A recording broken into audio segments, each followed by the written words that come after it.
What's up, everybody? Welcome back. I'm doing a quick little cold start video. I've just plugged in an exhaust leak that I'm pretty sure is the one been plaguing me for a while. So I just figured I'd set y'all up here and get a sound clip. Here we go.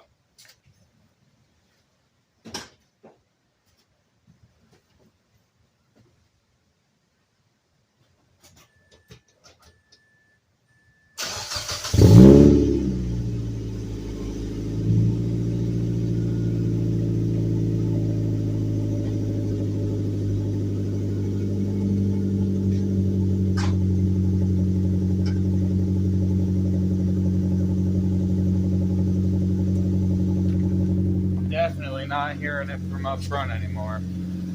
That's great. Got my little tip down here.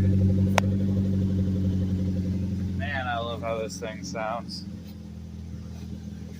Got no muffler on it, so it's pretty much straight pipe and dumped under the car. But yeah, I think we got our leak patched. Exciting stuff.